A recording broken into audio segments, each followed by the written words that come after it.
Hello, hello, hello. Let's see if this has worked. I don't see that I'm live over here. Oh, here we go. Technical difficulties. This would happen. My first night back going live. Let's see. And no, I'm not live there. Oh boy. Let's see if I'm live on YouTube. Mm, mm, mm.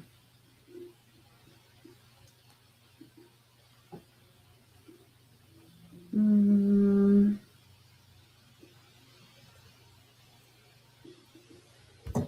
All right, so I see the live countdown on YouTube, but I do not see it on Facebook. And why is that?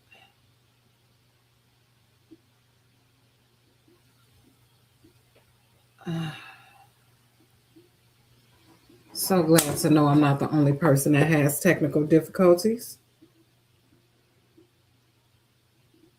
Mm,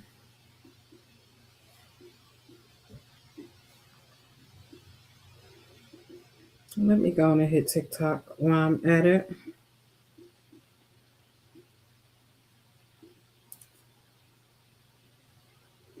All right, it's almost time. It's almost time.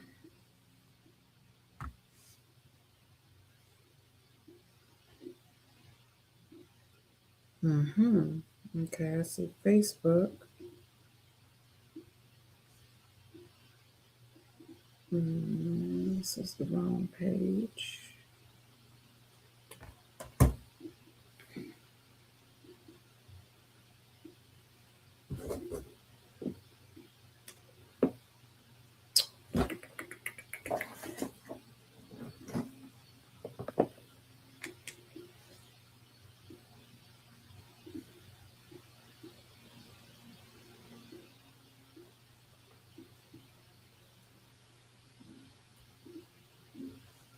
All right, I got 3 minutes, 3 minutes before I get started. Let's see if I can get stuff right.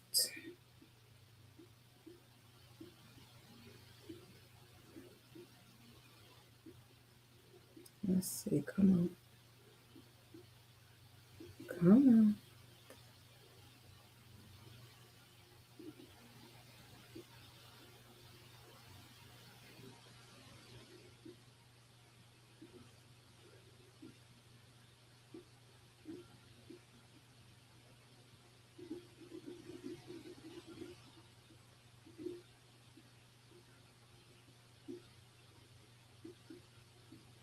Oh my God. Did I really just delete the TikTok? Mm,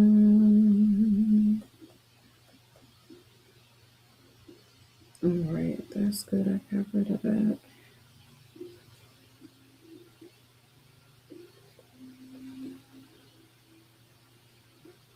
All right, there we go.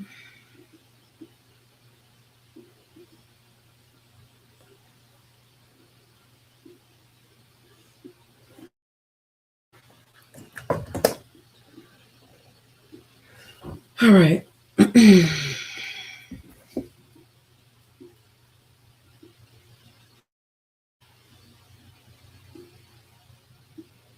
This does not show that I am live at all on Facebook. Hmm.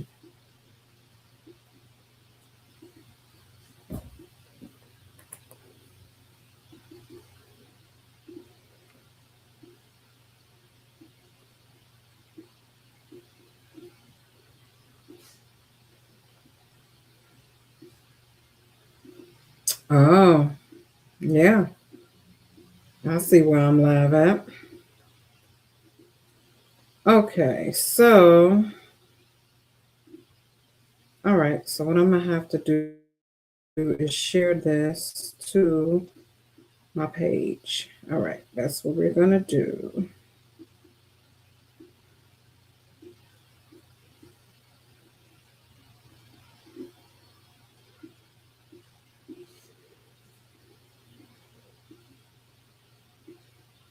All right, it is 8 o'clock. Let me hurry up and get this done so I can jump into this presentation. Hold on.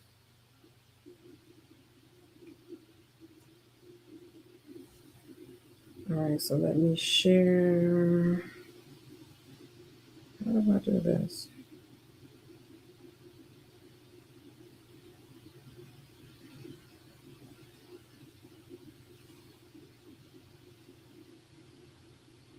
Oh my God.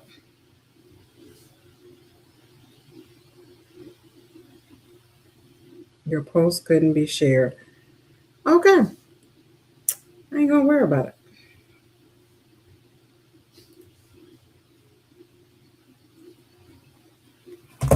All right, so let me go ahead and jump into this. What's going on TikTok? Hey, hey, hey. So what I'm doing right now is I'm doing a live Credit 101 and slash Q&A. People have been asking me questions. I've been saying for months that I'm going to go live. So today is the day that I finally decided to do it. This was scheduled out. However, I am still having technical difficulties. It has been a while since I've been on TikTok, on YouTube, on Facebook, etc. Hold on. I got the mouse. I got too many things going at one time. All right. So, what did I say? Show, but that's something new. Okay. Gotcha. All right. Who am I? Well, my name is Tashura Thompson. I am a 5 times board certified credit specialist. You see them all back there. Those are my certifications. I started my credit repair journey back in 2007. I had a business called VWBS Inc. I specialized in business as well as personal credit. However, life started lifing, and what I ended up doing, I still did people's credit over the years here and there, but it wasn't full time. Hold on, let me adjust TikTok on around here. Let me adjust TikTok. All right, because I'm looking in all these different places. So I wasn't doing credit full time, but I was still dabbling in it here and there for those that knew that I was in the business that reached out to me to get their credit done. So I got back into credit full time in 2025. So that was last year. I have helped people understand, repair, rebuild their credit the legal way and the correct way. I'm not doing no hacks. I'm not doing no shortcuts. I'm not doing no sweeps. I keep telling people there are, was it 3 places that I'm not going for nobody? That's jail, hell, back and forth. And let's add one more, labor and delivery. So I am not going none of those places. So I'm not doing no illegal credit sweeps over here. If that's what you want, you're going to have to find one of them people that's advertising online. That's not me. That's not what I teach. All right. I've helped people get evictions removed, repossessions, charge off, bankruptcies, and collections. All right. So let me take a deep breath. Hold on. All right. So did you know that 79% of credit reports contain errors? These errors can affect your credit worthiness. They can cost you thousands of dollars in interest rates. I know you have heard of people paying for cars at buy here, pay here lots. 9 times out of 10, the interest rate is going to be 28%. You're going to be paying twice what you would pay if you have good credit. Your credit impacts loan approvals and the interest rates, as I just stated. Apartment rentals, it's bad out here. They already want 2 times the amount of the rent. They want you to make 2 times the amount of the rent. So if your rent is $1,900, you got to put a $1,900 deposit down in the first month's rent. So what is that, $3,800? Well, if you have bad credit, they might ask you for an extra $1,900 or $2,000. as a security deposit. So, hey, Lakia. So it's definitely worth it to have good credit. I tell people bad credit costs you more, way more than good credit could ever cost you. All right. So it also affects your car insurance premiums. But what I recently learned as of late, working in the industry, is it can affect your homeowners premiums as well. If you have bankruptcies, if you have bad credit, 9 times out of 10, you are not going to get approved. There are companies that will approve you, but you're going to end up paying, you're going to pay more. Car insurance, you're going to pay more. Yeah, employment opportunities. I have seen where people will hire you. Hey, Q, people will not hire you if you have bad credit. Now you may be like, why they won't hire me if I have bad credit? Well, probably because they think you're gonna steal.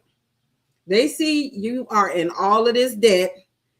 They gonna question whether you are trustworthy or not. I hate to say it, but this is how it is out here. Let me see. Da-da-da-da-da. Let me bring this up so I can see it. Boom. Ooh, it's been a while. Q, it's been a while since I've been on this here stream, y'all. I got to figure it all out again. All right, so a poor credit score can cost you thousands over time. So don't assume that you approve for a car loan or a credit card that your credit is good. There are predatory lenders out there. And as I said, you're looking to pay about a 28% interest rate. And that is not indication of having good credit, okay? All right, so there I go, messing around. I should have left it where I had it. Let me move this up. And let me move my face all in the screen. Let me put this back like I had it. All right, so credit scores range between 300 and 850, right? 300 is where you start. You're born, you got a 300. Pretty much, right? No matter how bad your credit is, I mean, it don't matter how bad your credit is, it cannot go lower than a 300, right? And no matter how good it is, it can go higher than an 850. So if you start with a 300, right, you got about 550 points that you need to earn to get up to 850. So excellent credit is 750 and above. Good credit is 700 to 749. Fair credit is 650 to 699. And poor credit is below 650. Now, I remember back in the day, me and my friend was talking about this today. We was out here killing it with them 650s, baby. When I started doing credit repair in 2007, 650 get you anything just about, okay? We was out here, man, I was out here acting a fool with the credit. New truck, $10,000 Chase car, turn around the next day, got a $10,000 Bank of America. I had over $100,000 in business credit. Child, out of control, just out of control and stupid. So, you know, if you are lower than a 650, you are paying high interest rates on everything. What is TikTok telling me to do? I am not swiping right. Okay. Anyway, TikTok then gave me some AI stuff. All right, let's see. Oh, I'm trying to go to the next slide. Come on now, what is going on? All right, so understanding your credit score. You know what I'm probably going to do? Oh, I need to rearrange some stuff. See if I can do that. See if I can do this. All right, so I'm going to lean to the side a little bit, TikTok. Understanding your credit score. How many of the few people that are on here know what all three of your credit scores are? I always hear people say, I know what my credit score is. I got a 550 or I got a 600. Somebody told me I got good credit. My score is a 625. I said, that's one of them. you still have two other scores. So you don't know if that's your middle score. You don't know if you're low, if it's your lowest score, and you don't know if it's your highest score. Then I also ask, well, is it a Vantage score? Is it a FICO score? Is it a FICO 8? Is it a FICO 456? Is it a FICO 10, FICO 10T? There are, I kid you not, there are a lot of FICO scores out there. And if you're using apps like Credit Karma, that's not your FICO score. That is not the score that the mortgage lenders and the banks and the credit card companies that pull your scores, that's not the score that they use. They use FICO scores, the Fair Isaac Corporation scores. Q says, I wish I had some of the money I wasted on credit card interest 20 years ago when I was being irresponsible. Facts, Q, facts. All right, so let's do a FICO score breakdown. Q says, I know more credit score on all three sites as of March. How often should I check? I monitor my credit daily. I have a credit monitoring app. Every month I'm checking my credit, but it also alerts me if anything changes. So I stay on top of it, make sure nobody's trying to run my credit or get anything in my name. Plus I have my credit bureaus, all three of them are frozen. So I freeze my credit and I monitor it. All right, so I'm going to break down your FICO score. Again, this is not the score that you get from Credit Karma, right? I'm shaking my table. Sorry, TikTok, y'all going to be a little shaky. 35% of your FICO score is your payment history, okay? 35%. That is your ability to pay on time. It's also affected by if you get collections, tax liens, charge-offs, late payments. All of that affects that 35%. And 35% of 550 is 192.5. So that's how many points you have to work with under that 190, under that 550, that 550 to get to 850, because we already got the 300.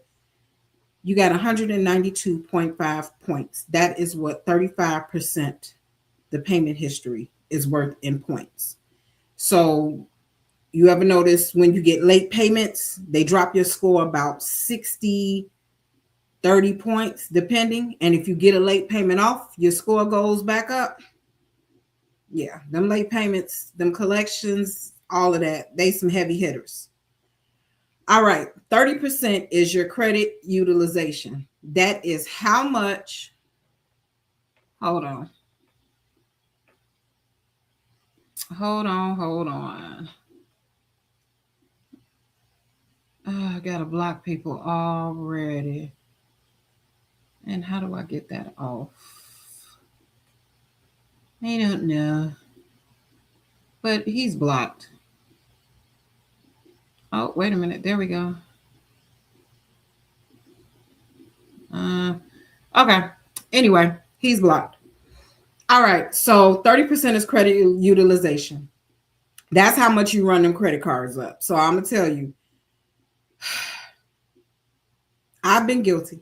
I'm not going to get on here and act like I ain't never had bad credit, that I always knew about credit. And now I am not guilty of doing half the stuff that I'm talking about, because 9 out of 10 of them I done did. All right. So you know how we get a credit card, right? We get a credit card and we like, woo, I got let me break out my calculator because I'm not about to be trying to think about this math tonight. I got a $5,000 balance. Woo, let's go shopping, girl. We about to run it up. I'm about to get me a new hot outfit. We about to go to the club. We about to pop bottles because I got $5,000 on this card that I can use. Wrong. That ain't how it go. If they give you a card with a $5,000 limit, you are only to use 30%, right? 30% of that. Ooh, that ain't 30% of that. No, that ain't 30%. 30% of that 5,000 is $1,500. Do not go over $1,500 of that card. Now you can go over 1,500 if you're going to pay it back down to 30% or less. 10% is really the sweet spot if you want to build out an excellent credit profile, but keep your utilization under 30% unless you can afford to pay it off before your statement date, and we'll get into that later. 30% is worth 165 points, right? All right. So 15%, what is this? Okay. 15% is the length of your credit history. That is how long you have had your car note, how long you have had your mortgage, your credit card, whatever you have reporting. Credit length is 15% of that, and that's worth 82.5 points. So you know how somebody will have, oh God, here we go. I'm about to get off TikTok. That's what I'm about to do. I can't do the scamming and the foolishness. So let me go and get this distraction up off of here.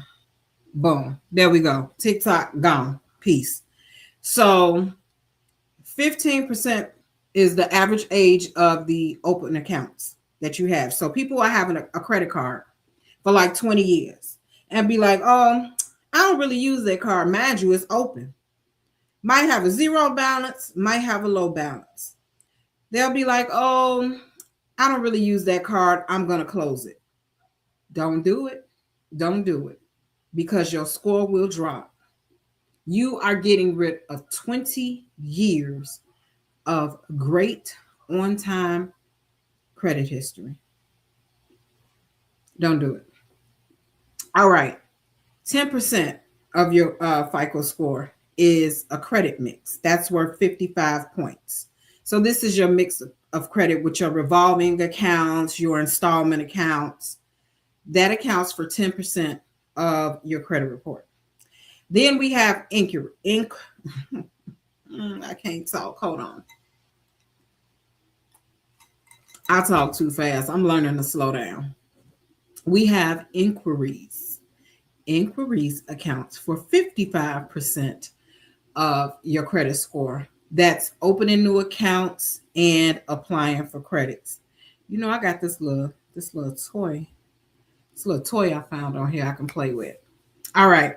So if you go out here and you just keep applying for credit, that's 10 points every time, 10 to 20 points actually, every time you apply for a new account or open a new account.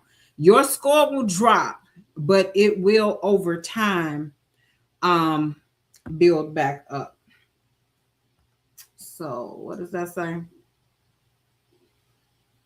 All right. So the reason why most negative items stay on your credit report is because consumers never challenge accuracy of the accounts reporting, ownership of the accounts reporting, timelines of the accounts reporting, or the reporting methods. Strategic disputes work because they focus on compliance and not emotions. And that's talking about if any of these things are inaccurate on your credit. Hold on.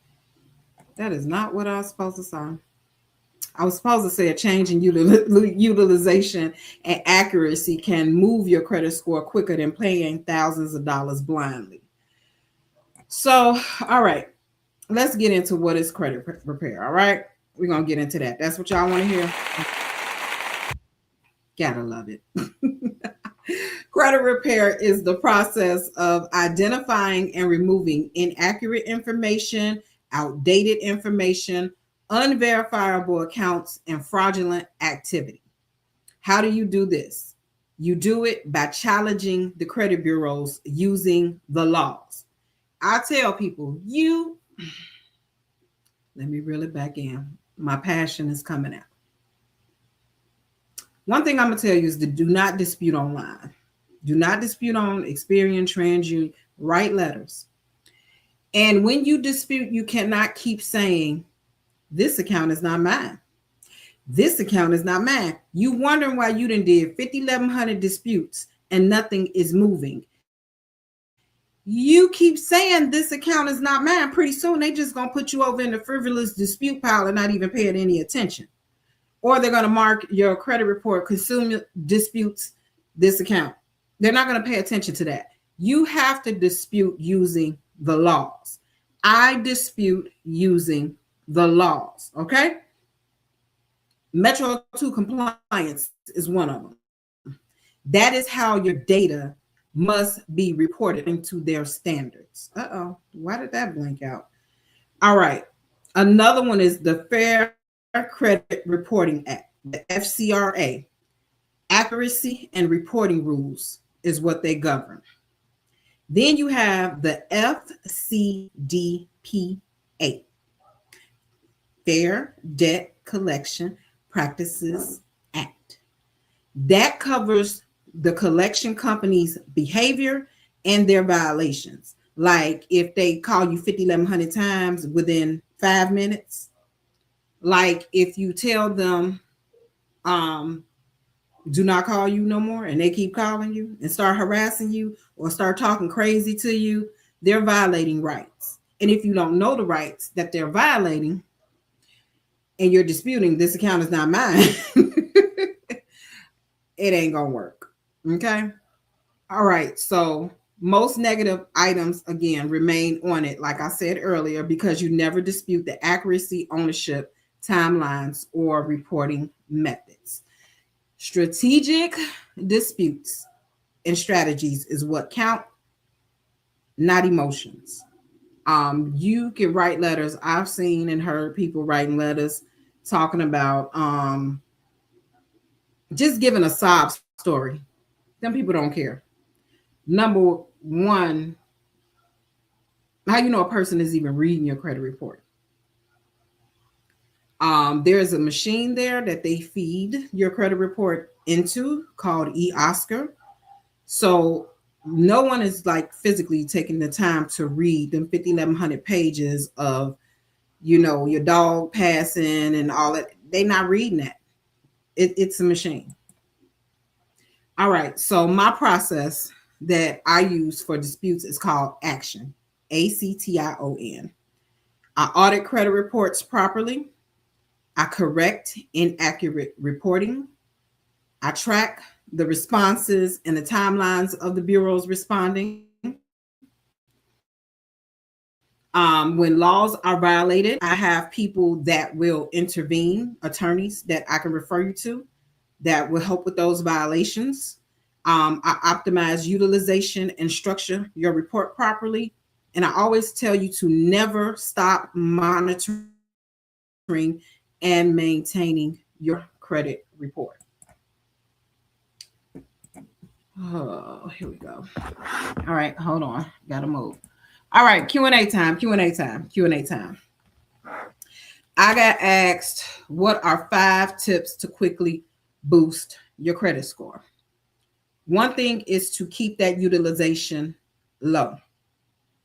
You want to keep it under 30%, but as I said, 10% is the sweet spot. Let me see if I got any comments. Sorry about that. I had moved on to something else.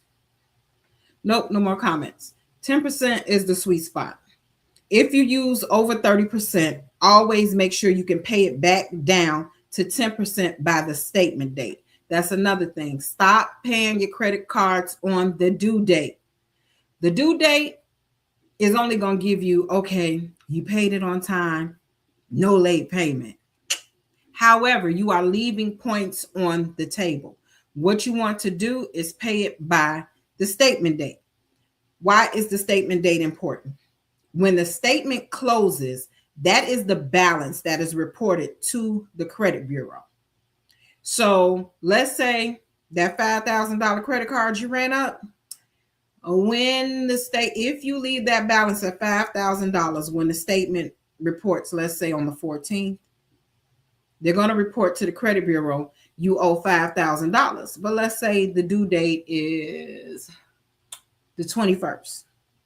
You pay the $5,000 on the 21st, you're down to a zero balance. Your credit score has not moved because it's still stuck on the fact that when the statement closed, they reported $5,000 to the credit bureau.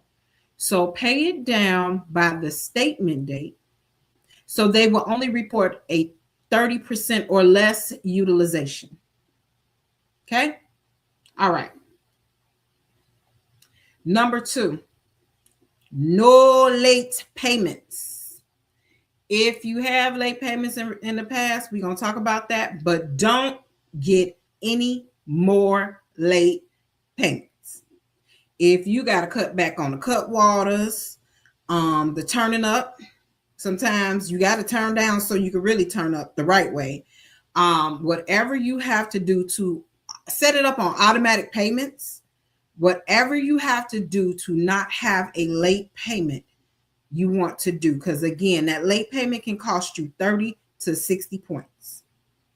I have posted stuff on my pages, on my business page, Sure Thing Solutions, on my personal page, showing you what happens to a credit score when late payments are removed. It is a 30 to 60 point increase. All right.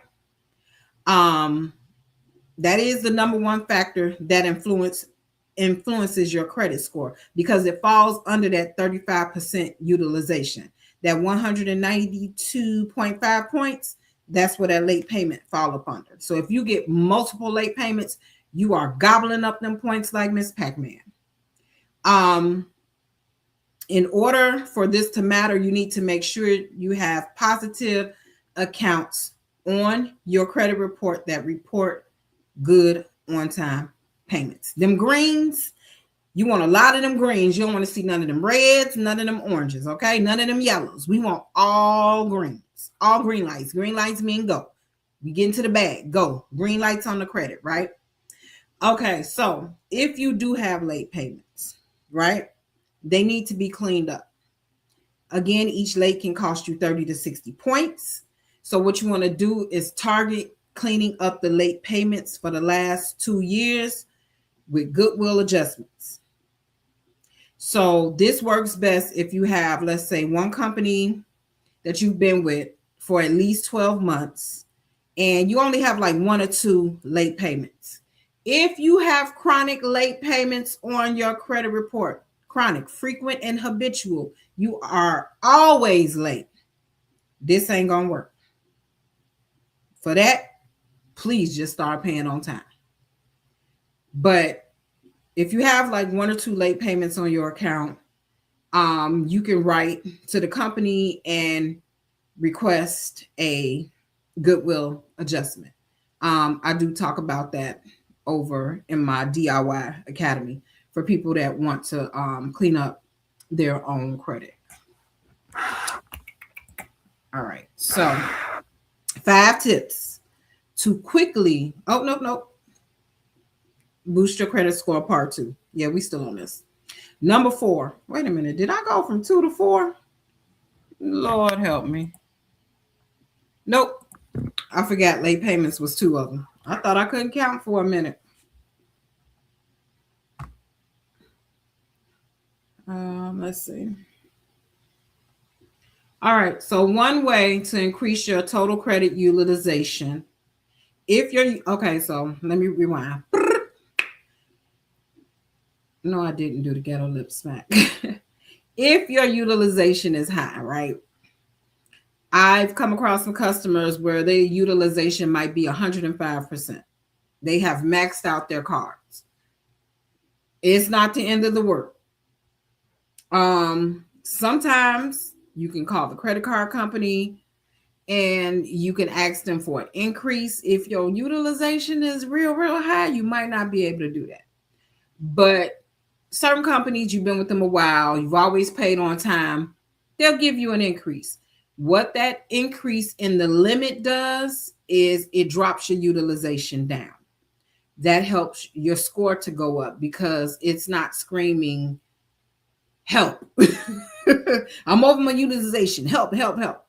So that can definitely drop your utilization. Another thing to help boost your credit score quickly is to become an authorized user on a family member's credit card. This also helps with utilization, right? If your family member that has had a credit card open for 2 years, they've always made their payment on time, they've always kept their utilization that's been reported under 10%, and they have basically a high limit with a low balance, that can positively impact up to 90% of your credit score. This is by far one of the most helpful things outside of paying your bills on time yourself and keeping your utilization low that you can do to improve your credit score. This is why a lot of people buy trade lines, because you might see a trade line that is $20,000 and they only got $10 charged on it. So you're going to get their utilization and you're going to get however long that payment history is. Now, I had a customer talking about, oh, I'm about to get on my cousins. I said, what does his utilization look like? Don't go jumping yourself on somebody's card and you don't know what the history of that card looks like, because in the long run, that can hinder you and not help you. The question was asked, what can I do for my child that is a college student? This right here is the number one thing that you can do to help your child, not just a college student, but help your child when they're around 16. You can add them to your card as an authorized user. You do not have to give them the card. You just add them on, as long as you yourself have a high limit, a low balance, and you keep your card under 10% utilization. Your child is going to get that entire history, and it is going to help build their credit. What you can also do I'm jumping ahead, so I'm going to have to skip that screen whenever I get to it. What you can also do to help your college student build credit, and if you had a bankruptcy, we're going to answer all these together. If you previously had a bankruptcy, to build credit, you can get a secured credit card. If you are with Navy Federal, you can get a pledge loan. You can get both the secured card and the pledge loan. And that will help you to build credit. Those are great credit builders. If you are with another credit union, you can ask them if they have a pledge loan. Secure cards to get that are good. Again, Navy Federal, Bank of America. I know I spoke with Navy Federal and I was getting more information today because I'm referring a lot of my clients that are with them to get these things. And they said with the secure card, within 3 months, they will automatically see if you've done good. They will increase your credit limit. They won't ask you for no more money. This is what they're adding on. Then in another 3 months, which is 6 months, they will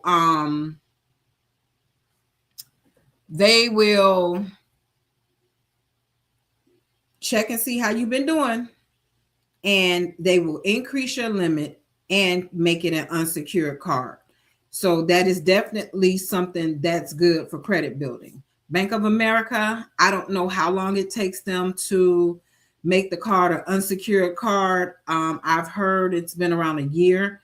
Some people say 6 months. It depends. But as long as you keep your utilization low, show you're responsible, and pay on time, they will eventually make that secured card a unsecured card. For the pledge loan, she told me the minimum you can do is $250, and make sure you keep it for the entire time, which is 12 months, and make your payments on time. So that's something that you can set up on auto pay, and you should not have a problem.